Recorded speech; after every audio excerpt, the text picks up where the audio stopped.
Kalabakan Podcast. Okey, Assalamualaikum warahmatullahi taala wabarakatuh. Selamat datang, selamat menyaksikan Kalabakan Podcast episod yang pertama. So ini merupakan satu platform baru di mana kita akan menyingkap cerita-cerita daripada masyarakat-masyarakat yang berada di luar sana. Jadi pada malam ini juga ataupun pada hari ini juga kita akan menjemput beberapa tetamu-tetamu jemputan ataupun panel-panel jemputan kita untuk kita berkongsi ceritalah bersama dengan mereka ataupun mereka pun berkongsi pendapat cerita kepada kita.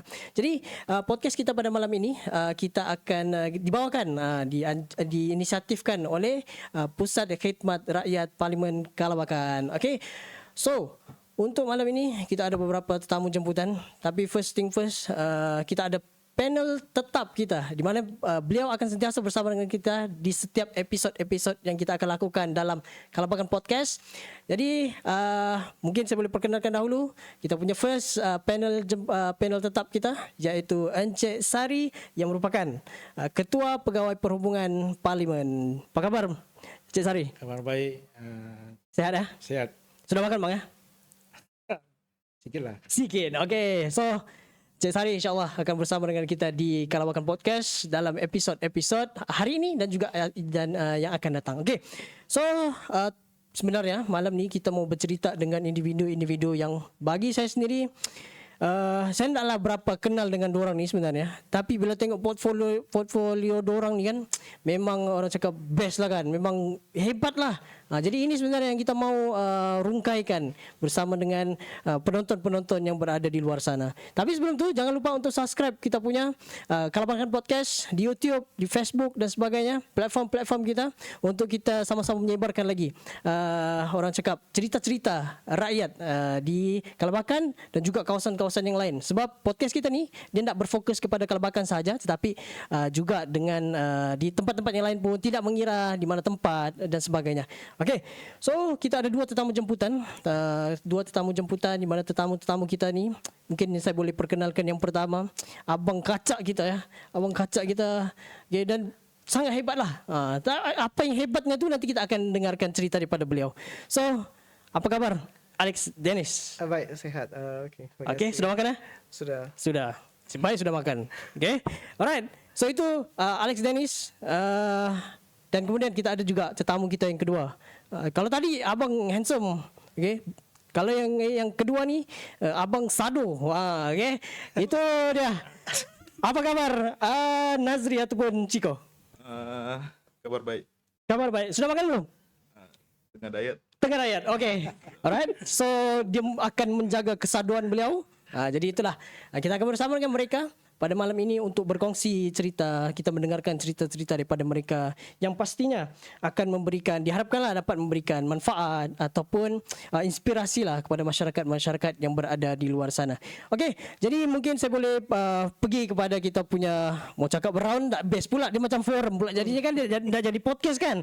Jadi mungkin kita boleh ajukanlah first question kita kan dengan kita punya tetamu yang handsome tadi ni. Okey.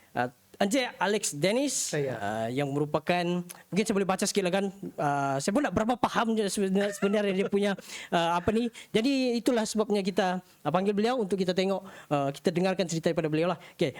Dekat profil saya ni yang saya dapat, Encik Alex merupakan pemimpin Anugerah Remaja Perdana Rakan Muda. Betul. Okay. Jadi mungkin boleh sebagai pembukaan lah, boleh ceritakan sedikit lah kan berkenaan tentang apa peranan tu sebenarnya. Pemimpin Anugerah Remaja Rakan Muda. Jadi mungkin boleh cerita sikit lah. Baik, saya terlibat dengan program pembangunan rakan muda ni sejak zaman sekolah lagi lah. Okey. Dan selepas tu saya teruskan dengan program-program pembangunan rakan muda. Dan 2012 saya mulakan program Anugerah Remaja Perdana Rakan Muda di Sabah lah. Okey. Satu, saya terlibat zaman sekolah tetapi saya tidak habiskan. Okey, saya hanya sampai di peringkat perak sahaja. Tapi disebabkan dia ada 3 peringkat lah. Tahap perak, gangsa, perak dan emas lah. Yang mana program diadaptasikan dari London lah, The Duke Edinburgh International Award. Dan di Malaysia kita panggil Anugerah Remaja Perdana Rakan Muda. Dan selepas saya settlekan program-program dan kami tubuhkan Kelab Rakan Muda Tawau tu. Dan masa tu memang banyak program, tapi rugilah kita ikut program tapi tiada pengiktirafan. So saya pun dihantar ke konvensyen Rakan Muda di Selangor. Masa tu saya lihat sendiri program tu hanya banyak diadakan di sebelah Semenanjung. Jadi saya request untuk bawa ke Tawau ni lah di Sabah, dan masa tu saya dihantar untuk menghadiri kursus. Dan masa tu tidak ada lagi pemimpin yang dilantik di kalangan orang awam ataupun belia sendiri. Masa tu semua di kalangan pegawai sahaja. Dan saya dihantar ke sana untuk ambil kursus. Sebelum tu, selepas kursus baru saya boleh kelolakan program di Sabah ni lah. Dan sekarang ni pun barulah dilantik sebagai jawatan kuasa kebangsaan untuk program ni lah. Dan program ni sebenarnya di Malaysia sudah lama. Cuma kita di Sabah ni agak lewat sikit kita laksanakan, tetapi dengan program-program yang ada, program ni sudah banyak mengeluarkan peserta pemegang emas lah. Antaranya satu Nazri lah, Ciko lah. Pura-pura tak tahu lagi. Dan di Sabah ni antara penerima emas teramai ARP ni dari Tawau. Betul. Faham. Dan tahun lalu saya pun kita ada 18 orang ditauliakan anugerah emas lah. Dia ada tiga tahap, gangsa, perak dan emas. Kebiasaannya perak dan gangsa ni dilaksanakan di sekolah lah. Kalau emas ni di luar disebabkan tugasan yang agak besar sikit berbanding yang perak gangsa lah. Yang untuk Encik Alex Danis, kita cakap tadi pasal rakan perdana kan. Mungkin apa function untuk rakan muda ni sebenarnya? Program Rakan Muda ni lebih kepada program kemasyarakatan. Dia banyak sebenarnya. Program Rakan Muda ni more kepada build up remaja. Golongan sasar program Rakan Muda ni adalah 15 hingga 30 tahun. Kalau sebelum ni 15 hingga 25 tahun. Dan sudah ditukar kepada hingga 30 tahun. Dan program ni banyak lebih kepada build up remaja. Dan banyak yang digerakkan dalam banyak pilar lah ya. Ada yang orang bilang dalam bidang kemanusiaan, kesukarelawan dan kemanusiaan, ada dalam bidang kemahiran, dalam bidang ekonomi. Jadi semua menyeluruh lah dalam apa yang dilihat dalam permintaan remaja. Baik, So terima kasih Encik Alex Danis ya. Sebab kita pun tak tahu sebenarnya berkenaan tentang podcast kita malam ni sebenarnya lebih kepada kemasyarakatan, lebih kepada memasyarakatkan kesukarelawanan. Jadi bila kita jemput guest-guest kita ni, tetamu-tetamu jemputan kita pada malam ini, pastinya mereka ni ada latar belakang tentang kesukarelawanan yang sangat-sangat tinggi lah. Bila saya dengar cerita-cerita diorang ni kan memang menarik lah, yang supposedly kita kongsikan lah kan kepada orang awam. Jadi Encik Alex Danis sendiri pun sudah berkongsi berkenaan tentang rakan muda, dan benda ni mungkin ramai lagi orang tak tahu kan tentang fungsi dan sebagainya. Jadi mungkin kita tanya pula dengan Abang Sadu kita, ataupun Encik Ciko kita, mungkin ini adalah salah satu produk daripada rakan muda. Dan mungkin boleh kongsikan lah kan macam pengalaman pertama ke, terjebak lah orang bilang. Bukan ke kancah jenayah tidak, tetapi ke kancah orang cakap ke sukarelawanan ini. Aku guna pesan aku lah. Boleh, santai. Kita guna bahasa Tawau kita. Aku mulai aktif di Pengakap Kelana. Mundur ke tahun 2015. Terus Vigil. Masuk Pengakap Kelana ni dengan cogan katanya berhikmat. Seiring dengan waktu, masa tu Alex pemimpin di Pengakap, lepas tu dia juga yang bawa kami masuk ke Kelab Rakan Muda Tawau. Dan seiring waktu gitulah kita berhikmat dan kita apply anugerah-anugerah yang ada lah, macam dari perak, gangsa, perak dan emas lah. Terima kasih lah Alex, sebab dia lah yang mentor kami, tunjukkan waktu tu macam mana mau apply benda-benda tu. Seiring dengan waktu, bila kita berhikmat ni, pertama macam terpaksa lah kan. Sebab kita Tak rela lah ini maksudnya, tak rela lah. Belum rela lagi. Belum rela lagi lah. Kita masuk pengakap nih kan mau bergembira, Oke. tapi tanpa kita sadari cukan katanya tuh berhikmat. Terbeban juga lah awal-awal. Awal-awal tuh terbeban lah. Paksa rela. Paksa Tapi, rela. ya 2016 kita jam 1 di kompleks. Ya. Mula detik kita, aku rasa aku suka tolong orang nih bila ada satu bencana, bukan bencana, ada musibah yang terjadi di Batu Dua, Oke. kebakaran. Bakaran. Oh. Time tu kebakaran besar di Batu Dua tuh. Mm-mm. Time tu pasukan pengangkap granat di Tawau, MKZ time tu, Majelis Kelana Majlis 1. Kelana, betul. Turunlah pengangkap kelana-kelana nih turun pergi buat sumbangan kan. Kita buatlah dengan kawan-kawan nih kan, gembira dan penat. Penat nih banyak mengeluh lah kan. Oke. Of course lah penat kan. Apa doh benda ni? Oh. Contoh. Okay lah. Apa doh buat benda ni penat kan. Kita macam banyak orang hantar bantuan, macam kita hantar ke ni lah, macam store kita susun apa semua kan. Itu kita belum ada basic asas pasal sukarelawan apa semua. Kerja ya. Tapi seiring waktu bila kita tolong orang nih, dia ada satu perasaan. Aku tak tahu yang menolong tu dapat ya tidak. Tapi perasaan yang orang tak perlu pun ucap terima kasih tapi kau puas. Melalui senyuman. Macam bila kita tolong makcik-makcik kan, angkat barang apa semua. Dia tak perlu pun macam terima kasih. Tapi dia cuma macam tunduk macam apapun. Dia punya feeling tu bahasa Inggerisnya undescribable. Oh, Bahasa Bugisnya lah. bahasa Bugis ya, Bahasa Bugisnya undescribable lah. Aku tak tahu perasaan tu aku selalu dapat bila tolong orang. Jadi seiring waktu tu macam Alex adalah buka pintu untuk pergi ke bengkel asas sukarelawan. Itu masa PSKS ya. PSKS, betul. Pusat Sukarelawan Kebajikan Sabah. Kita ikut, lepas tu tiba-tiba terlayak untuk dipanggil ke train of trainer apa semua. Lepas tu MRA offer untuk pergi ke servis di antarabangsa, di Bangladesh, di Palu. Itulah mulanya. Mulanya lah. Ya, mulanya dari pengakap, lepas tu kita masuk rakan muda, masuk Malaysian Relief Agency, dapat anugerah-anugerah tu. Macam Alex bilang lah, ada peluang untuk ambil anugerah tu, macam kita layak, kenapa tak ambil? Betul. Okay. Inilah produk-produk yang terdapat. Terdapat. Okay. Alright, so Sengaja. thank you Chico ya. Orang cakap baru pembukaan orang cakap baru opening kan. Tapi Chico sudah bagi sedikit lah kan. Sedikit tu baru sedikit tu ya. Sedikit orang cakap cerita lah kan berkenaan tentang kesukarelawanan, dan benda ni bukan semua orang minat, dan bukan macam yang Chico cakap tadi, bukan semua orang buat dan rela. So awal-awalnya pun secara terpaksa juga. Kena paksa diri juga lah kan. Okay. Itu pandangan lah kan, ataupun cerita-cerita lah daripada kita punya tetamu jemputan kan. Daripada Encik Sari pula selaku macam individu yang orang cakap bertanggungjawab lah kan terhadap kawasan. Mungkin ada juga macam mana Encik Sari melihat budaya kesukarelawanan ini di kalangan anak-anak muda, di kalangan belia di kawasan kita ni, macam mana?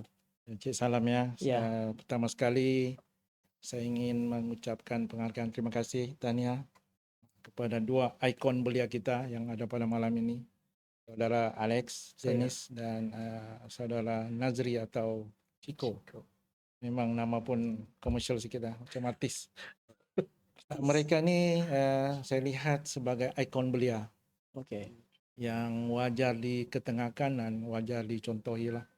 Track record mereka bukan terjun serta-merta, tapi ada track record seperti yang diorang ceritakan tadi. Saya selaku Ketua Pegawai Perhubungan Parlimen bagi kawasan Parlimen Kalabakan, saya memangnya melihat benih-benih kesukarelawanan itu ada, tetapi kurang disuburkan lah. Penglibatan melalui persatuan NGO, persatuan belia, persatuan penduduk, kita ada KRT, semuanya platform kesukarelawanan. Sebenarnya benda sukarela ni kita kena pupuk untuk mengelak masyarakat kita terjebak dengan satu mindset individualistik.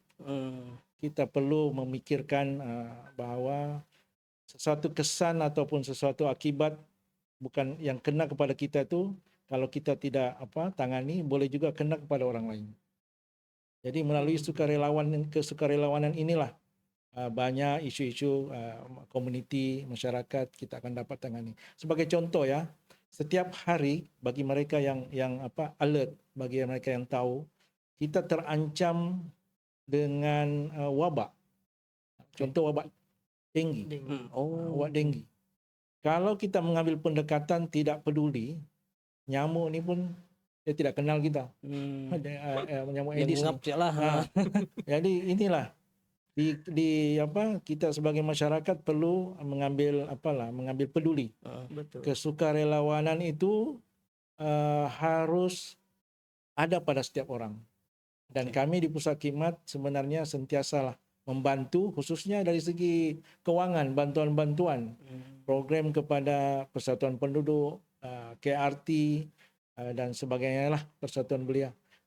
Untuk makluman juga, kita setiap tahun lepas pada tahun 2024 untuk aktiviti komuniti, kita membelanjakan ataupun memberi sumbangan ya.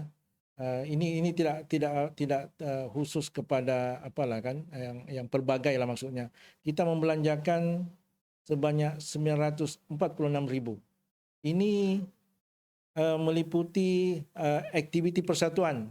Bila sebut persatuan ni memang sukarela lah semua. Sebab mereka ni bukanlah satu kerjaya, dia volunteer untuk mencapai objektif-objektif persatuan seperti yang ni. Jadi kita dari semasa ke semasa memang ini kita punya inisiatif, dan kita mohonlah dan kita minta supaya penduduk terutamanya di kawasan Parlimen Kalabakan memberi sokongan, jangan menyerahkan sesuatu itu kepada satu pihak sahaja, memandangkan isu-isu yang kita hadapi ini semakin hari semakin mencabar. Itu dari pihak kami. Okey, so terima kasih Encik Sari. So bilang orang setiap daripada kita ni memainkan peranan yang tersendiri lah kan. Macam Encik Sari ada peranan dia yang tersendiri, Encik Alex pun ada, Chico pun ada kan. So masing-masing kita ni ada peranan masing-masing dan kita perlu bersatu lah orang cakapkan, sama-sama untuk menjalankan salah satunya aktiviti kesukarelawanan. Okey, Encik Alex lah kan. Saya.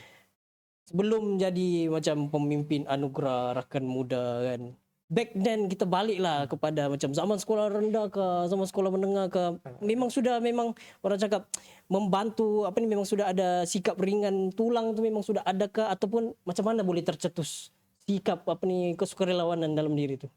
Okey, untuk program-program kesukarelawanan ni sebenarnya memang mula dari sekolah lah, terlibat dengan badan beruniform lah ya. Jadi selepas tamat sekolahan kita teruskan jugalah. Mungkin antara badan-badan uniform yang pernah di join lah sebelum ni, tahun sekolah ke sekolah rendah ke kan? Zaman sekolah saya di Bulan Sabit Merah. Dan di Bulan Sabit Merah pun saya cukup aktif jugalah. Alright.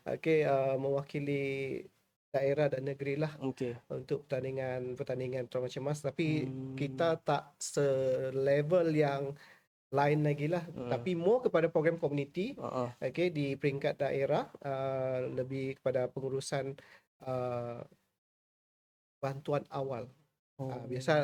Biasalah kalau di zaman sekolah dulu kita akan dipanggil servis dalam sukan sekolah. Di situlah peranan kita nampak. Ini yang kita berdiri ni kan, betul. Untuk tunggu atlet jatuh ni kan. Dan lepas tu tamat persekolahan saya masih mau bergiat aktif, tetapi peluang tu kurang. Dan kawan-kawan pun mengajak saya pun pindahlah ke pengakap, dan di pengakap pun banyaklah kawan-kawan yang bagi trend, banyak juga yang hantar pergi kursus. Jadi kita ambil peluang yang ada lah. Macam biasa saya tetap ambil peluang yang diberikan, sama ada dari mana-mana pihak tu kita tetap ambil lah. Dan peluang-peluang tu pun kita ambil lah untuk kita latih diri sendirilah dalam bidang kesukarelawanan, dalam bidang kepimpinan, dalam bidang kemahiran semua. Jadi kita cuba ambil yang mana kita mampu buat lah. Selagi mampu kita buat lah. Dan di situlah juga kita tercetus untuk menubuhkan kelab rakan muda.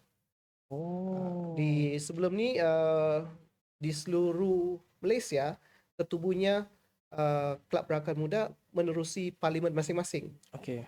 Tetapi selepas didaftarkan semua, hanya tinggal berapalah yang masih sustain sehingga sekarang.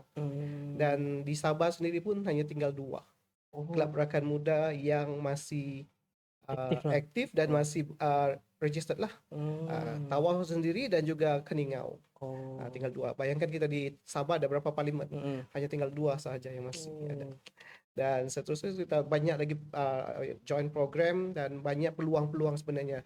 Mula-mula pun saya risau dengan bukan saya sendiri risau, parents pun risau. Okey. Apa yang kamu dapat dalam kerja-kerja Itu soalan yang kita mau dengar, mungkin boleh kongsi. Betul. Sebab Jadi- orang lain aja Alexa. Betul lah. Jadi Orang lain- saya cakap ada yang cakap dapat gaji ke? Dapat apa? Banyak lah, saya cakap banyak peluang. Dan bila masa saya pergi training, jujur saya tidak berminat untuk bercuti ke luar negara apa semua. Tetapi dengan program-program ataupun mission yang kita dapat, saya dapat sehingga ke peringkat antarabangsa juga lah. Secara tidak langsung lah. Ya, jadi tak payah susah-susah kita kumpul duit untuk pergi bercuti, tetapi kita akan pergi keluar negara untuk servis. Kita akan pergi tempat orang untuk servis. Dan di situlah kita akan inilah. Sebenarnya banyak cerita lucu ni. Salah satu ni lah. Cikgu ni lah yang kami yang Kenapa cerita sih? Di sini kita bongkar sih siapa sih ni. Ya, sharing. Cikgu ni pun antara orang yang mula orang bilang mulanya hanya untuk bergembira. Dan Enjoy. dia ada katakan, saya terdengar sahajalah, dia cakap, saya mau buat servis ni, kerja sukarela ni, saya tak mau yang pungut-pungut sampah, dia cakap. Jadi saya terdengar. Oh, okey. Gitu kau ya, Cikgu. Jadi dia mau yang level tinggi. Dan kebetulan saya ingat dia punya ayat tu. Dan sewaktu kami tengah buat setup untuk mission ke Bangladesh, mulanya pertama dengan masa tu masih wujud lagi lah IM4U. So saya pergi setup dengan tim IM4U, tetapi perjalanan kami terhalang. Dan kami ada discuss lagi dengan tim lain, dengan NGO lah, dengan Malaysian Relief. Saya ajak Cikgu lah, dan Cikgu pun macam tak percaya. Apa respon Ciko? Dan macam Teruskan, sambung. bila kita dapat peluang yang pelik-pelik ni kan, terutamanya pergi ke luar negara untuk servis dengan pengalaman yang minim. Okey. Maksudnya aku baru dalam dunia tu setahun 2. Okey. Kau masih jagung lah kan, Tahun 2017 jagung kan. lah. Aku mula 2015, 2017 aku dapat peluang pergi ke Bangladesh untuk servis untuk pelarian Rohingya kan dari Myanmar. Rasa benda tu pelik tau. Dia telefon, Ciko, Esok. kau mau pergi Bangladesh? Kau kan nak mau pungut-pungut sampah kan? Tapi kita mesti achieve yang paling tinggi kan. yang kita Okey. minat kan. Macam kita sudah servis di dalam daerah, luar negeri. daerah, dalam negeri dan luar negeri kan. Jadi kita cubalah apa rasanya servis Di luar negara. di luar negara kan. Jadi Alex offer benda tu. Tapi besok kau kena gerak. Oh, direct terus lah. Alright. Aku tak tahu lah apa perasaan mamak aku time tu. Kan kalau logiknya lah aku balik rumah, mak aku mau pergi Bangladesh Bangladesh wah. untuk pelarian Rohingya. Masa tu top kalau kamu ingat lagu-lagu Selamat Malam Rohingya. Viral lah. Okey. Kan standard jawapan lah orang tahu kan. Kau dah gila ke? Tak ajak ni, so dapat offer ni kan. Bila lagi kan? Itulah kalau aku ni aku berterima kasih lah dengan mamakku ni. So mamakku kalau aku mau pergi mana-mana on. Support lah, mesti Ada dah bagi support support lah. Dia macam kalau aku risau juga macam kita pergi kan English pun kita tak seberapa bagus kan. Asal kredit je pun time SPM. Lepas tu confirm lah bila di luar negara ni pakai bahasa Inggeris kan bila kita bertugas kan. Jadi kita tanya benda-benda tu. Ada apa boleh ni? Cuba ya. Okey, mamakku on. Tak takut Ciko. Doa mama ada kita gas. Masya-Allah. Itu wah, gitu wah. Restu lah. Restu ah. Restu ya ni. On ya, Mak? Kau pikir dulu. Okey ni. Mama on aku on. Dia gitu lah. Mama on aku on. Okey Lex on. Beli tiket. Flight pergi KL. Dia random gitu ya. Tapi time tu aku sudah ada basic sukarelawan lah. Aku sudah ada pergi kursus apa segala begitu. Bukan kosong lah kan. Tak kosong lah. Ya, sudah ada basic lah masa tu, dan Okey. memang satu pun memang kita sudah pergi antar pergi peringkat negeri dengan program-program yang kita sudah set up di inilah, dan kebetulan juga kalau di Sabah ni pun kita nampak sendirilah situasi pergerakan volunteer tu banyak di kawasan Pantai Timur. Oh Macam ya. efek kebakaran. Betul betul. Kita pun ada banjir juga di Hmm. sini. Jadi kita memang sentiasa ada lah servis. Kalau bukan pun kita akan setiap tahun menerusi program-program Ramadan, dan banyaklah kita sudah uh, set up untuk kita punya program di peringkat daerah sendiri. Mungkin Cik Salam ya, Ya, mungkin silakan. Saudara Alex ataupun Ciko sendiri boleh memberi satu gambaran bagaimana dengan belia yang ada sekarang ni sekiranya ingin memulakan memulakan aktiviti sukarelawan itu di mana harus bermula? Mungkin boleh share. Sebenarnya permulaan untuk terlibat ataupun involve dalam program-program kesukarelawanan ni dari komuniti sendiri. Community. Dari rumah, dari kita punya kampung ataupun perumahan. Sebenarnya banyak yang kita, macam Cik Sari cakap tadi, berisu denggi. So, benda-benda tu pun memang kena ada penggerak dia di kawasan tu. Kalau tidak ada orang yang mau bergerak, siapalah yang mau Bila-bila pun tak bergerak lah tu. Okay. Kalau aku ni lah, belia ni perlu join NGO, Betul. Kelab Persatuan apa semua, supaya dia lebih terdedah. So, banyak aktiviti yang hebat, yang menggembirakan bila kita berpersatuan ni. Selain kita bergerak solo lah, ataupun kita tak berkelab ni, dia rasa kosong. Yalah. Dia Tak ada pengasih semangat. tak ada mengasih semangat kan, tak ada pemimpin-pemimpin yang lucu-lucu. Pemimpin tu banyak lucu-lucu. Jadi itulah aku macam pelik-pelik tu. Okey. Terutama di pengakap lah. Jadi itulah. Boleh join pengakap, apa lagi, Kelab Rakan Muda ada, boleh dapat anugerah ARP apa segala. Oh, okey. Kan. Kalau di pengakap ni, terutama masuk 18 tahun ke atas, pengakap Kelana, di Tawau ni ada A, B, C, D, E, ada 5 unit. F. Chinese. Ada F, 6 6, unit pasukan lah yang ada di Tawau, yang belia-belia di luar sana boleh join lah, orang-orang Tawau. Dia ada silibus laut, dia ada kepakarannya lah, yang ada pengakap laut, pengakap udara, dan yang pengakap biasa lah. Jadi boleh join. Lepas tu boleh mula berkhidmat dari pengakap, sebab pengakap ni dia luas. Kamu boleh guna minat kamu untuk berkhidmat. Kau minat dengan fotografer, kau boleh jadi tim media di pengakap. Itu semua ada dalam pengakap ni. Kau minat mengajar orang, kau boleh mengajar budak dalam sekolah. Ada juga. Ilmu-ilmu dalam ilmu pengakap tu salah satu kerja-kerja yang dibuat lah. Jadi itulah aja kali tumbuh minat tu kan, bila macam ada sekolah panggil Kelana untuk kita datang masuk mengajar. Jadi kalau masuk sekolah ni macam jadi abang-abang kan. Lepas tu yang diajar ni, yang diajar tu pun adik-adik kan. Makasih abang. Sudah budak semangat tu. Dia mungkin tu tak secara langsung lah kan, tapi itu yang memupuk minat kita kan dalam beri servis ni. Mungkin orang bilang, waktu masuk sekolah mau cewek sya. Mungkin macam begitu kan. Waktu masuk sekolah mau cari adik angkat sya. Tapi seiring waktu, benda tu tanpa kau sedar, itu yang memupuk minatmu buat kerja-kerja sukarela. Kau nampak lain lah kan, tapi yang tanpa kau sedar tu kau orang tak nampak. Dari penilaian masing-masing lah kan. Kalau kau negatif ya, semua benda ada negatifnya kan. Betul. Kita ni selalu positif. Itulah. Okey. Alright. Ni. Okay.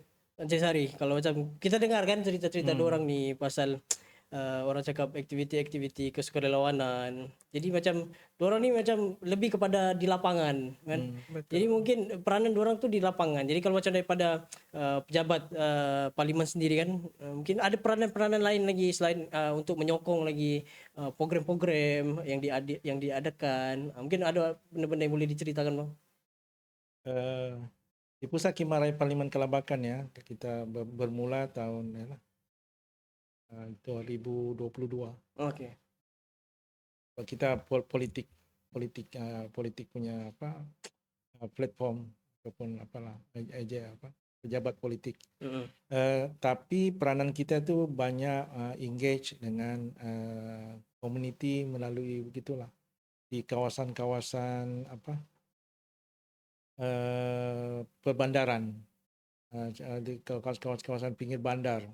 Contoh KRT, kita ada KRT, kita juga ada NGO berasaskan etnik, ya. Mereka ni kebanyakannya sangat prihatin lah dengan keadaan persekitaran mereka. Kalau pasal belia, dia lebih kepada aktiviti kesukanan. Dan apa yang kita bantu, selalunya mereka datang dengan kertas kerja tentang apa cadangan-cadangan program yang diorang ingin adakan. Ada juga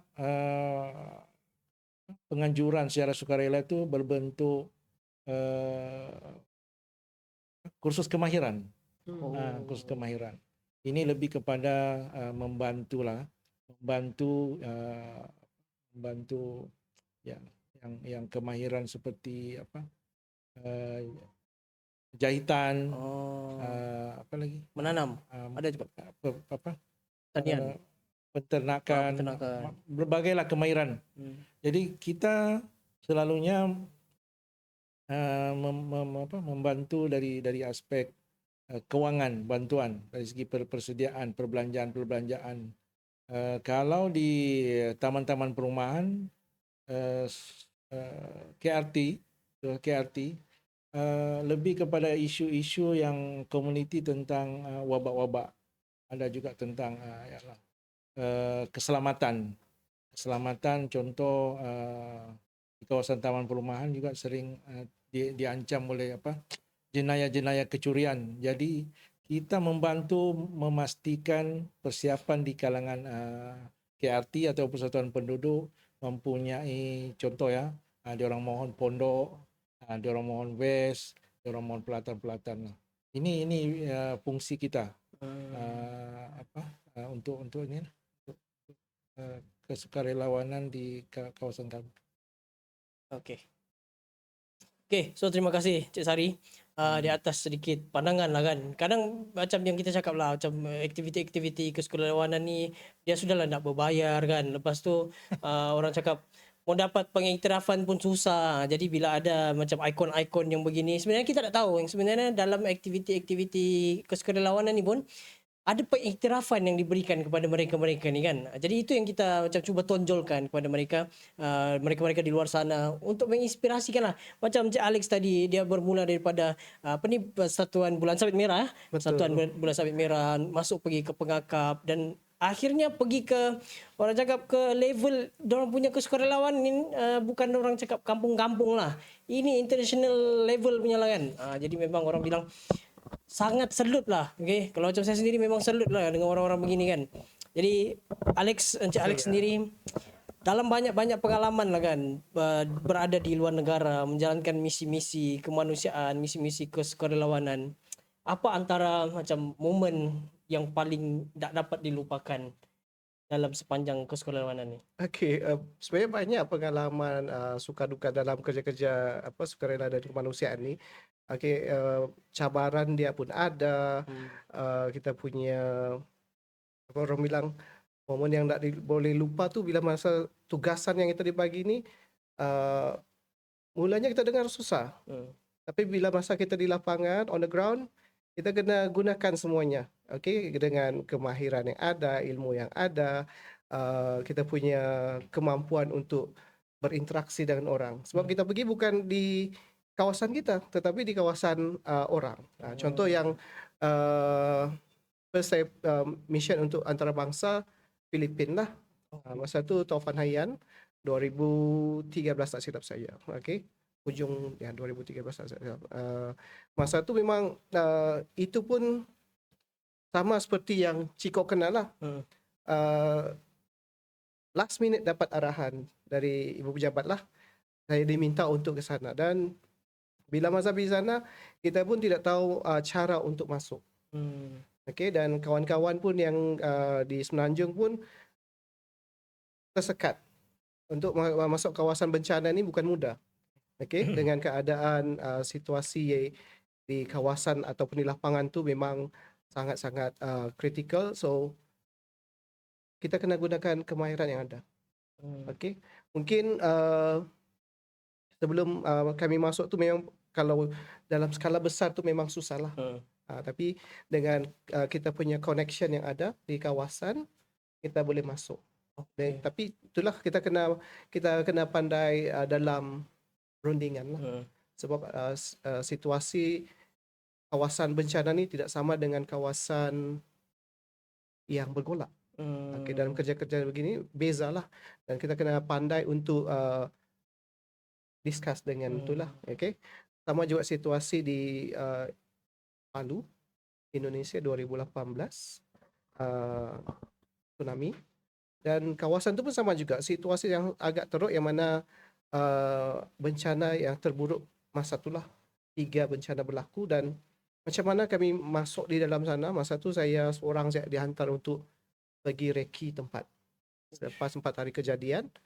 Dan di situlah kita kena gunakan kemahiran yang ada. Kalau kita tidak pandai berinteraksi dengan orang, macam mana kita mau masuk di kawasan tu ya? Kawasan tu masa tu memang kolaps habislah, dengan akses pelabuhan hancur, lapangan terbang pun hancur, jalan raya pun hancur. So kita kena pandai berinteraksi dan orang, komunikasi lah. Satu soalan. Ya. Tak takut kah pergi tempat-tempat bencana tu? Ibuatnya datang balik ke apa kah? Itu bergantung dengan kita punya niat perlulah. Okay. Kita kena pandai berfikir, membuat keputusan. Okay. Kita kena fikir dia punya safety. Fikirkan diri kita, fikirkan kita punya orang bilang community di kawasan tu. Dan dalam masa yang sama, yang satu kita kena penting keselamatan diri dulu, baru kita boleh pergi bantu orang. Faham. Memang masa tu memang ada jugalah parents pun dah gila kau pergi begitu. Itulah. Tapi yalah, minat ada, dan tanggungjawab tu pun perlu ada lah. Faham. Yalah, sebab kalau macam orang-orang yang tak biasa buat kerja sukarela ni kan, macam benda tu akan jadi satu benda yang paling utama lah kan. Mau pergi tempat bencana, kita mau lari daripada tempat bencana, but geng-geng sukarelawan ni mau datang pula kan untuk bantu. Jadi bukan semua orang lah mampu untuk ada satu inisiatif, untuk membantu orang-orang, terutama di tempat-tempat orang bilang yang ditimpa musibah begini kan, timpa bencana. Dan orang cakap macam Alex ni kira macam orang yang berani lah kan untuk pergi ke tempat-tempat tersebut. Ciko, saya dengar kan kau ni pernah join macam satu program pasal kapal-kapal wah. Aku tak tahu lah juga apa. Dong tulis sini kapal belia. Kau boleh bagi tahu sikit ke apa tu kapal belia tu? Macam cruise apa untuk apakah? Dia belayar santai-santai kah? Ya. Dia ada di Malaysia ni, dia ada satu program yang dianjurkan oleh Jepun lah. Nama programnya tu bahasa Melayunya Kapal Belia Asia Asia Tenggara dan Jepun. Bahasa Kapal Bugisnya? Belia Asia Tenggara dan Jepun. Bahasa Bugisnya Ship for the Southeast Asian Youth and Japanese Program. Oh, macam panjang lagi panjang ya? Ya, SSEAYP. Okey. Yang menariknya program ni 10 negara ASEAN dan Jepun akan berkumpul di Jepun dan akan naik cruise dan akan pergi belayar. Untuk belia-belia yang di luar sana. Yay. Program ni dari tahun 1974. Lama sudah. Dan batch ke-48 tahun lalu. Aku bernasib baik dapat mewakili Malaysia lah. 15 orang wakil dari Malaysia dan 1 NL, 16 orang lah kami akan pergi mewakili Malaysia. Dan berjumpa dengan 10 negara yang lain lah. Negara ASEAN. Tapi time batchku Myanmar dah. Sebab Myanmar dengan konflik kan sekarang. Jadi ini bila ni Ciko? Tahun lalu. Tahun lepas, tahun lalu. Jadi aku berpeluang lah untuk naik cruise dari Jepun dan pergi ke Vietnam. Di Vietnam tu selama 8 hari. Di Vietnam kami turun buat keluarga angkat. Ada buat courtesy visit. Lepas tu naik semula dan berlayar semula ke Indonesia, Jakarta. Di Vietnam kami turun di Ho Chi Minh. Di Indonesia kami berlabuh di Jakarta dan turun di Jakarta selama 4 hari. Naik semula dan berlabuh semula berlayar semula ke Jepun. Total 38 hari. Oh, lama. Ya, program yang sangat best. Tak ada internet, kita cuma berinteraksi dengan kawan, kita Survival lah. survival, kita tulis-tulis surat dengan Asik. kita yang lelaki yang mencintai wanita. Kita hantar-hantar surat kan di atas kapal tuh. Tapi main fokusnya adalah untuk pertukaran budaya dan ada beberapa diskusi di atas kapal lah. Macam Oh, dekat kapal ni kiranya macam ada program juga lah. Iya, dia ada program harian yang macam bangun pagi, ada senaman pagi, ada breakfast. So kira sepanjang 38 hari tu apa yang waktu momen dekat kapal tu memang akan ada Iya. aktiviti-aktiviti. Aktiviti macam malam kebudayaan, lebih dikenali sebagai national presentation lah. Yang macam orang tawa macam aku ni disiksa lah. Kena belajar menari kan. Macam aku Boleh jugalah, boleh jugalah. betul lah kata-kata alumni itu, sekeras macam mana pun kau tetap bengkok. Bengkok Aku sampai maksudnya pre departure training tu kita ada beberapa latihan sebelum pergi berlayar. Macam aku kena naik ke KL, saya kena ke KL untuk latihan menari. Tanpa aku sedari aku berjalan pun salah kan. Teruk betul tu. Salah, jalan pun salah. Berjalan pun salah. Time belajar menari tu kongkang tu kongkang. Teruk betul. Maksudnya banyaklah pengalamanku jadi wakil tu kan. Terutamanya belajar menari. Maksudnya sebelum naik kapal tu ada kursus-kursus khas kan? Ya, ada training-training khas lah sebab kita mewakili Malaysia kan. Jadi tak nak memalukan Malaysia. Tapi macam menari tu kira memalukan diri lah tu. Betul. Tapi itulah aku ada pengalaman menari di 10 negara yang berbeza. Itu level lain lah. Tapi ya bila masa kita menari tu, aku baru tahu bestnya menari tu bila orang wah Cika. Ada peminat lah. Ada peminat kan. Sorakan. Best lah. Soalnya komunikasinya macam mana? Bahasa-bahasa Kita guna bahasa Inggris lah. bahasa Inggris. Tapi di dalam tu kan ada Indonesia, ada Singapura, ada lagi yang boleh faham bahasa Melayu macam Ya macam Brunei. kelebihan macam penggunaan bahasa ni kita punya rakan serumpun lah kan. Macam Singapura, Malaysia, Brunei. Indonesia, Brunei dan segelintir peserta-peserta Thailand yang dekat-dekat border tu. Ada yang menggunakan bahasa Boleh faham lah. menggunakan bahasa Melayu lah, macam bahasa Indonesia dan bahasa Brunei itu lebih kurang. Mungkin ada ayat yang berbeza. Tapi boleh faham lah. Selebihnya kita menggunakan bahasa Inggris lah. Kalau tak silap macam Thailand dan Laos. Mereka macam kita. Dorang boleh berfaham bahasa dorang. Laos dan Thailand lah. Jadi kenal lah time tu. Kita ada diskusi macam aku dapat tajuk disaster risk reduction and recovery, jadi lebih kepada tajuk bencana dan best lah aku rasa kan. Macam aku dapat pengalaman tahu apa kerajaan Vietnam buat, apa kerajaan Thailand buat bila ada banjir berlaku. Kalau tu yang lebih apa yang kita dapat lah.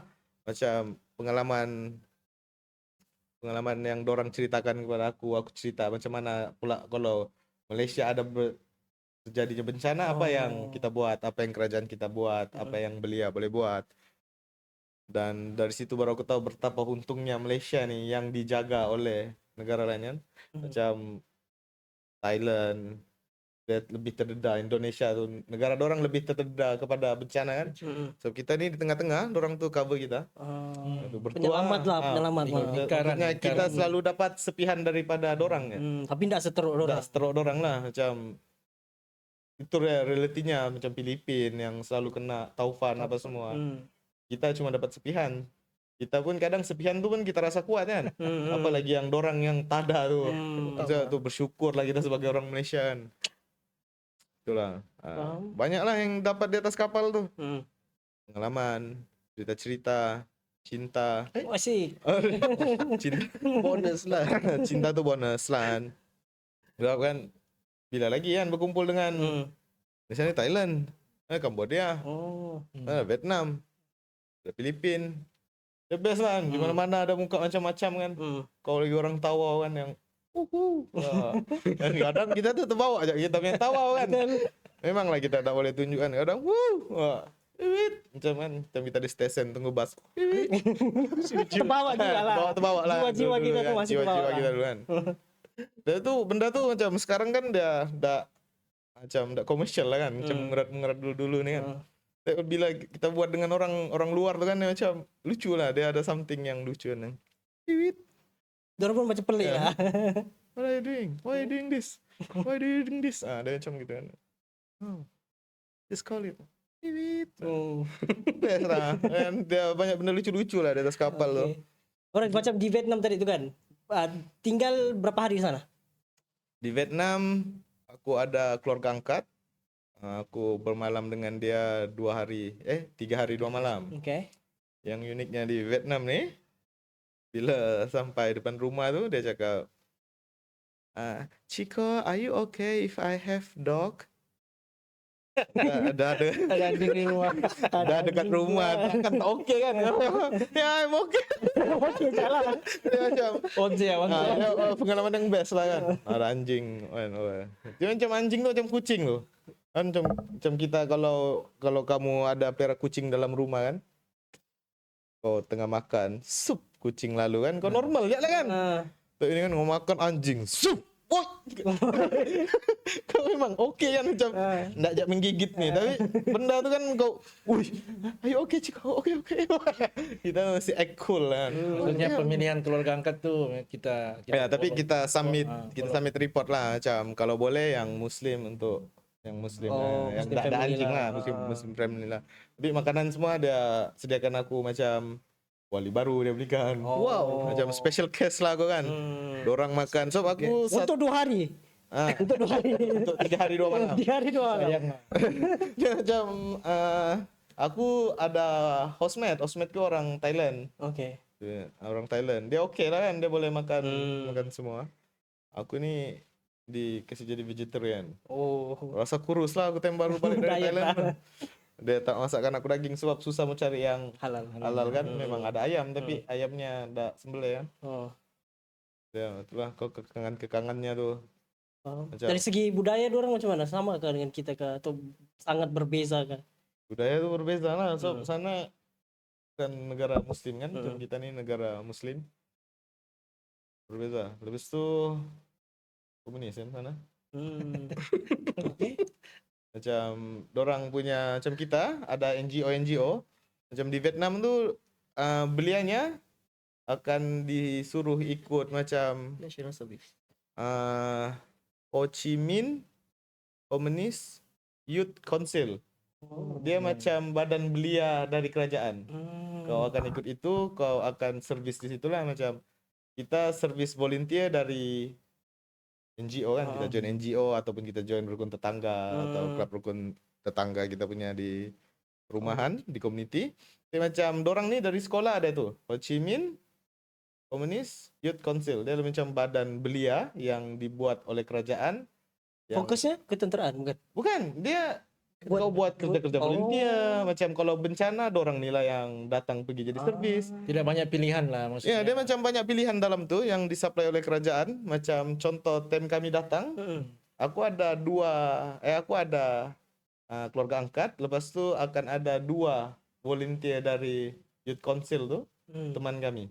Sebab ada keluarga yang tak boleh berbahasa Inggeris. Ya, itulah. Tapi dorang ni yang jadi translator lah. Itu dorang ni orang-orang muda kan. Kita rancak lah dengan dorang kan. Rancak. Rancak dengan dorang. Best lah tu. Itu bezanya kita dengan dorang lah. Aku dapat masa di Ho Chi Minh. Faham. Lah, kalau ada peluang dua benda ni dia tiap tahun. Dia tiap tahun ada. Jadi untuk belia yang berumur 18 hingga 30 tahun apply. Klik link. Ya, dia setiap awal tahun akan buka pendaftaran. Tapi rumit sikit lah. Tapi kalau aku boleh kan, boleh kan, orang Tawau sama-sama orang Tawau, beb. Mantap. Ya, membuat esai, jawab psychometric test, Hmm. begitu-gitu sih. Oke, Boleh alright. lah. Okay, thank you Ciko. So tu cerita highlight kita sebenarnya malam ni, mana kita mau dengar sendiri macam mana pengalaman-pengalaman dorang, terutama yang berhikmat di apa orang cakap luar negara kan, bukan di kampung-kampung ni guys. Ini betul-betul di luar negara kan. Jadi kalau macam Cik Sari sendiri kan, kita tengok dorang dua ni, Cik, macam mana lagi kita mau melahirkan dorang ni, macam mana lagi kita mau menyokong supaya lagi banyak orang macam Cik Alex Danis, macam Ciko, mungkin ada peranan sendiri yang boleh dimainkan. Saya fikir kita harus terbuka di mana sekalipun. Saya mengharapkan ataupun menjangkakan supaya semangat kesukarelawanan ini tidak terbatas kepada kelompok kecil. Saya lebih mengimpikan jika semangat kesukarelawanan ini mendapat sokongan dari semua pihak.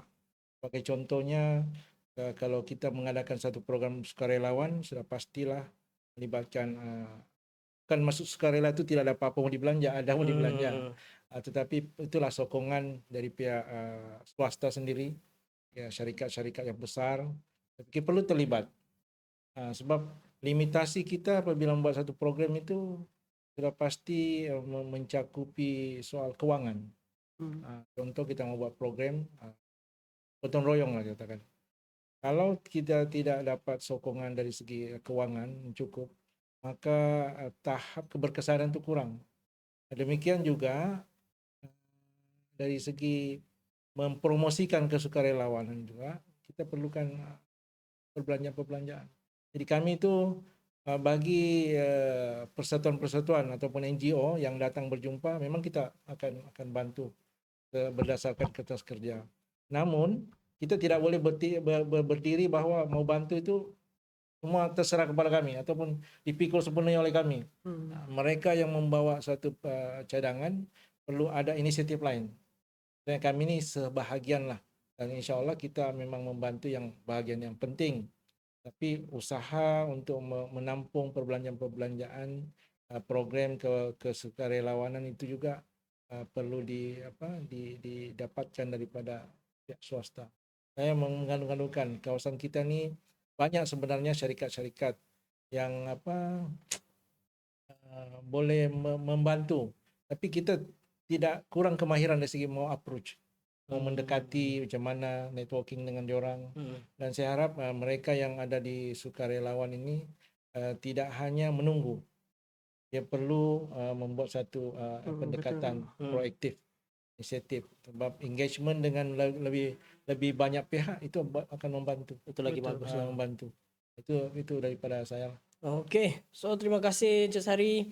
Baik, untuk Cik Alex lah kan, ada pengalaman besar di luar negara. Macam mana kita mau make sure pengalaman-pengalaman yang kita dapat tu kan, bekerja ataupun berkhidmat, menjalankan sukarelawan di tempat-tempat yang di luar daripada negara kita, luar daripada daerah kita. Macam mana kita mau terapkan ke dalam orang bilang ke daerah kita sendiri kan? Macam mana lagi kita mau memupuk semangat kesukarelawanan ni yang bukan sahaja orang tua kena ada, tapi orang-orang muda ni pun sebenarnya lagi perlu. Macam mana? Sebenarnya dalam kita memupuk semangat kesukarelawanan di kalangan orang muda lah. Okey, kalau pendekatan saya mau kepada golongan remaja.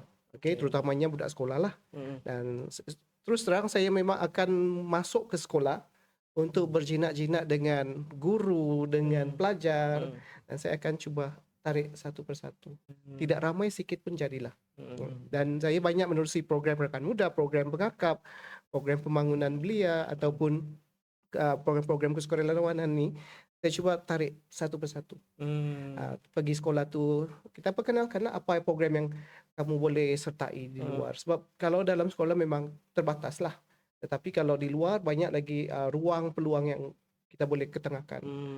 Salah satunya program-program program Anugerah Remaja ni lah. Banyak program mereka buat di sekolah tapi pengiktirafan dapat dari mana. Kita bagi benefit jugalah kepada kita punya kawan-kawan yang terlibat dengan program-program di luar lah. Jadi tidak rugilah ya. Kalau di sekolah mereka akan dapat nilai dalam kurikulum. Kalau di luar kita ketengahkan potensi yang ada lah. Okey, mungkin kalau yang remaja kita bagi program anugerah remaja perdana. Mungkin kalau yang di peringkat IPT banyak peluang beberapa agensi ketengahkan program-program kesukarelawanan. Sebab Untuk saya tidak untuk saudara Alex ya, Saya. saya ingin minta perkongsian. Saya dapat baca sedikit bahawa kalau di luar negara kesukarelawanan itu juga banyak melibatkan ataupun diikuti oleh yang profesional, betul. doktor, engineer, ahli saintis. Mereka ada kepakaran tertentu, macam lebih ramai membuat kerja-kerja Keterbukaan lah sebenarnya. terbukaan. Sebab Di kawasan dia kita ni perlu macam mana? diterapkan lah. Sebab pengalaman kami juga pun dalam menyelaras misi bantuan di luar negara pun kita perlukan kepakaran. Okey, kepakaran dalam bidang medical, dalam bidang pembangunan.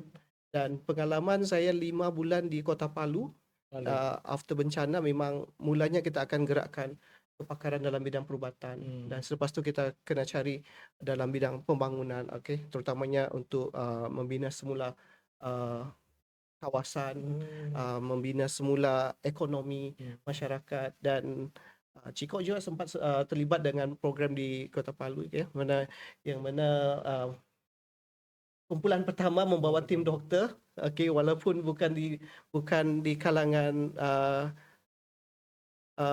bidang perubatan, tapi Ciko sebagai general volunteer coordinate untuk tim medical tu lah. Okey. Sebahagian.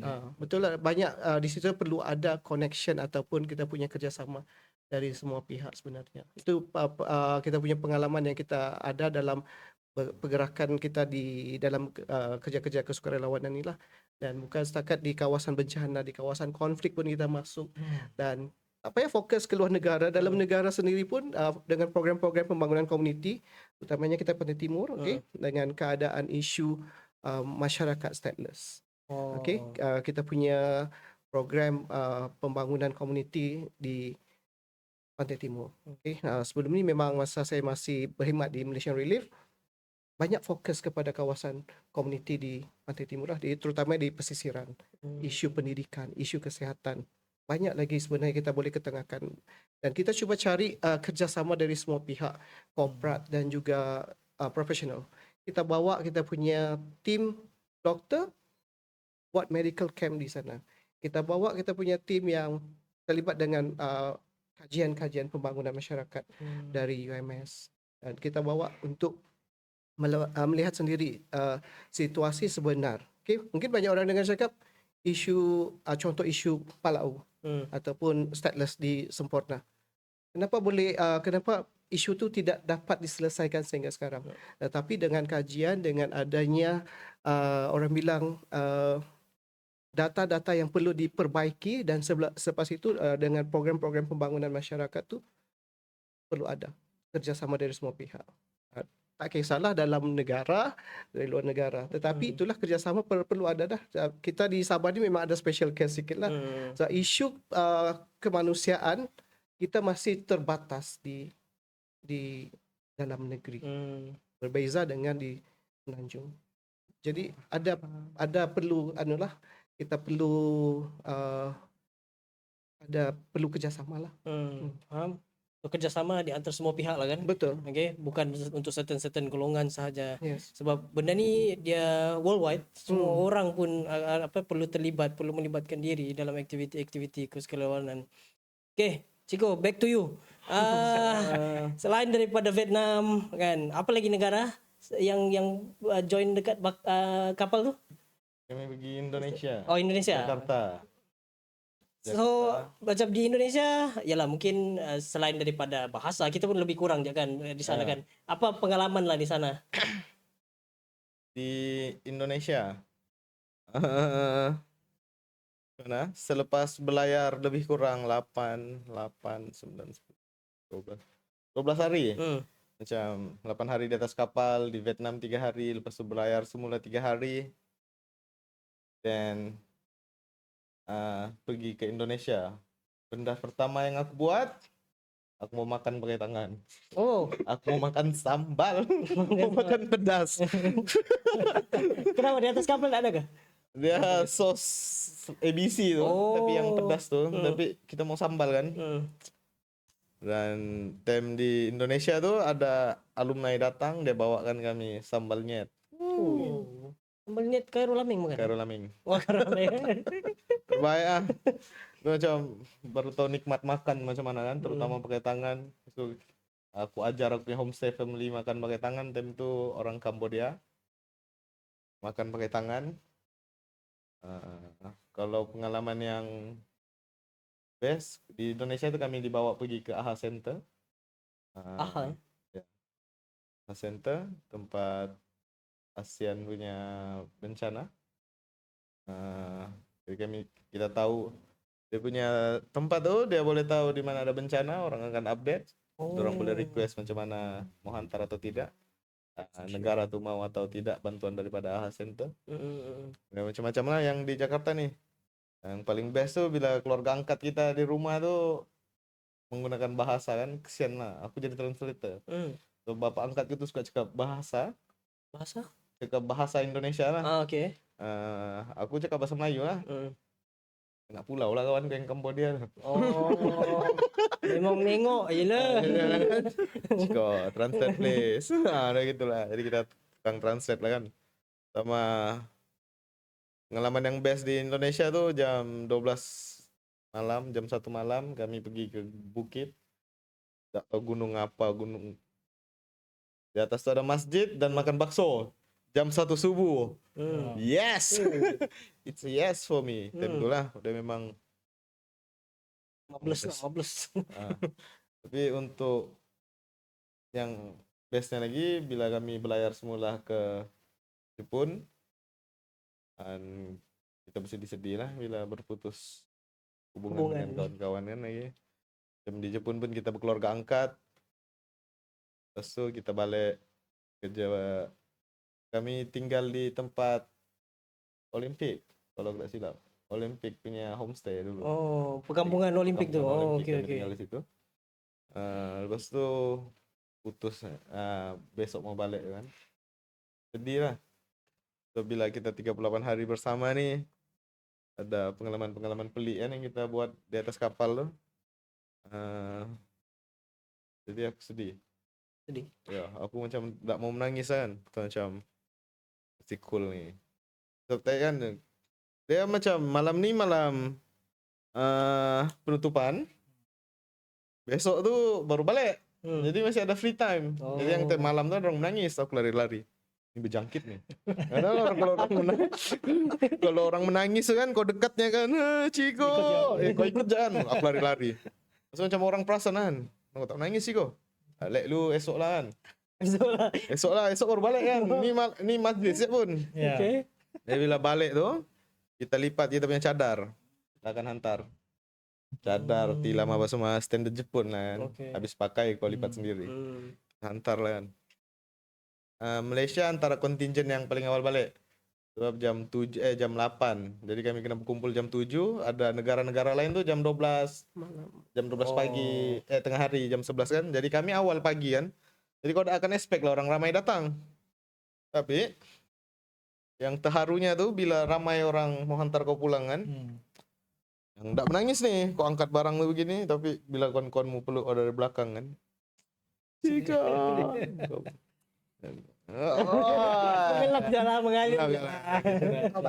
Banjir jalan.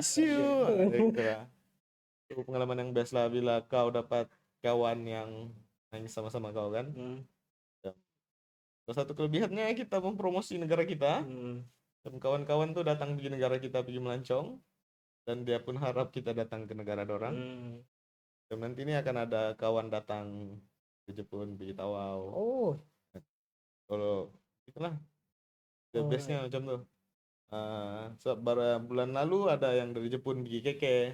Kita lah ngeten. Nanti aku pergi Jepun, kau attend aku. Nge-treat lah, belanja lah.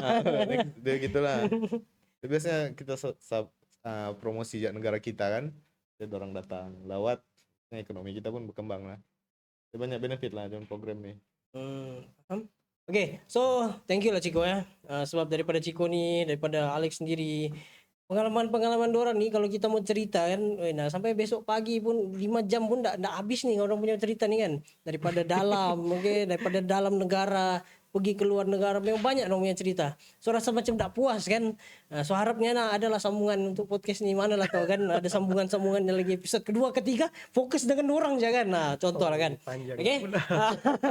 Dia jadi buat episod lah pula kan. Okay. So mungkin sebagai last word lah kan untuk kita punya penonton-penonton, audiens kita yang menyaksikan kita punya Kalabakan Podcast kali ini. So ini platform baru yang kita buat untuk orang cakap merungkai cerita-cerita untuk dikongsikan kepada orang ramai di luar sana. Jadi mungkin daripada Alex sendiri, apa last word yang boleh kita bagi untuk pupuk lagi semangat orang? Join volunteers, you will not regret. Macam mana? Okay, bagi saya untuk semua yang menyaksikan podcast ni, bagi saya mudah sajalah. Kita kena ketengahkan jugalah kita punya generasi muda. Ya, kita kena fokus. Yang mana kalau kita tidak pupuk dari umur usia muda, kita akan susah untuk membentuk selepas ini. Dan last sekali untuk saya, untuk semua nantilah ya, inilah masanya dan perlu ambil peluang yang diberikan untuk menjadi sebaik-baik manusia. Mantap. So itu dia daripada Alex Dennis. Sikit lah Ciko. Okay. Aku Last word pula nasihatmu untuk adik-adik kita ni kan, generasi-generasi yang akan datang ni, jadilah seperti Ciko. ya jangan jadi macam aku banyak buat benda pelik. Jadilah manusia yang baik. Gini, mungkin cuma bilang kan kau okey lah kan pergi antara bangsa kan memanglah best, tapi benda ni kita mula dari bawah. Macam kita mula dari bawah.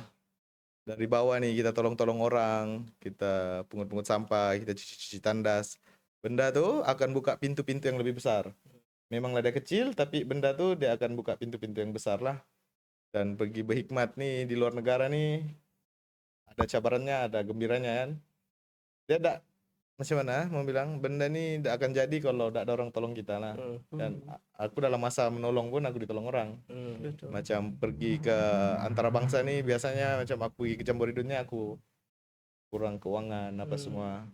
Aku adalah pergi minta ke mana-mana kan untuk mencari sponsor. Salah satunya di Jabat Encik kan. Kalau masih ingat lah, ingat lah kan, sebab dibagi kan. Saya pun sebenarnya teruja juga mau pergi Jepun. Dia gitulah. Orang mau pergi Jepun ini. Kita minta lah kan, sebab masa aku pergi tu, aku banyak kali pergi ke KL untuk latihan. Time tu kontingen kami belum dapat sponsor, jadi masih awal-awal tu aku kena tanggung pride-ku sendirilah. Jadi macam elemen Kalabakan adalah tolong untuk mempermudahkan urusan gue lah time tu. Jadi gitulah. Kali ketiga tu kena ada ular. Ulur yang akan datang minta lagi. Dia macam gitulah. Jangan malu mula dari buat benda kecil. So, pintu-pintu kecil ni akan buka kepada pintu-pintu yang lebih besar lah. Kan. Ya, itu je dari aku. Alright. Okay, so Encik Sari, mungkin sedikit lah kan kita dengar cerita dorang kesukarelawanan, sukarelawan ni. Ada any last word untuk dorang dan juga kepada semua penonton-penonton kita? Saya ingin sampaikan begini ya.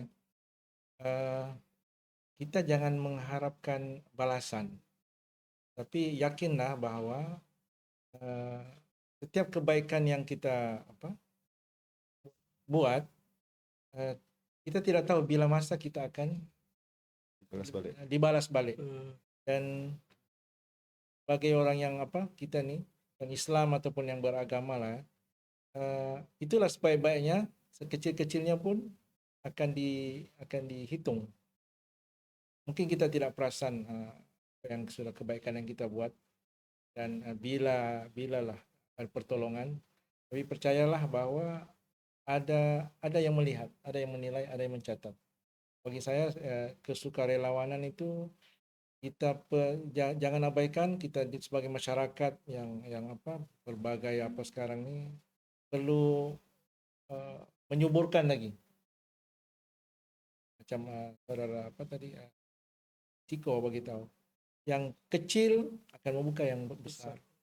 Kita tidak tahu bila, tapi yakinlah bahwa hari ini kita tolong orang, mungkin satu masa akan datang orang lain tolong kita.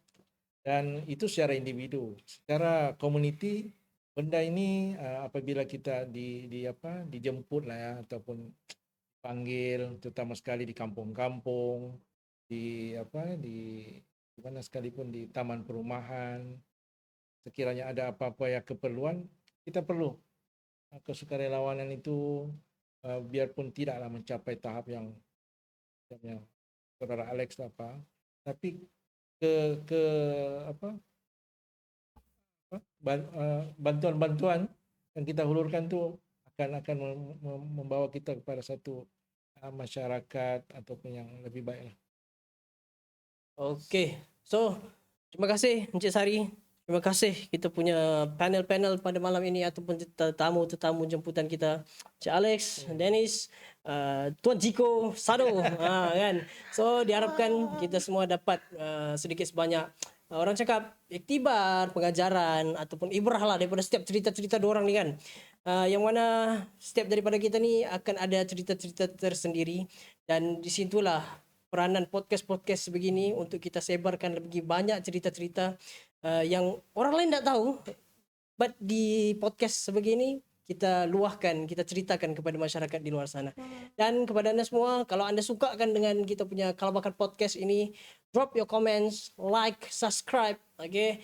Pergi ke laman-laman sosial kita dan berikan sokongan terhadap podcast-podcast yang akan memberikan cerita-cerita menarik lagi untuk anda semua. Jadi kita akan berjumpa lagi untuk episod-episod yang akan datang. Terima kasih Kalabakan Podcast yang dianjurkan oleh pejabat Parlimen Kalabakan, dan diharapkan episod ini dapat diteruskan lagi untuk cerita-cerita yang akan datang. Dan pastinya tetamu-tetamu jemputan bukan kaleng-kaleng lah. Kalau hari ini Syak kita mampu bawa Encik Alex, kita mampu bawa Tuan Ciko. Wah, so next guest kita tu kita tak tahu lagi siapa kan. Jadi thank you so much. Thank you semua. Dia mau cakap English tapi dia Malay juga. Jadi thank you so much lah. Jadi jadi thank you so much kepada semua audiens kita. Diharapkan kita dapat berjumpa lagi untuk episod-episod yang akan datang. Di mana? Di Kalabakan Podcast. Bye bye dan assalamualaikum. Terima kasih semua.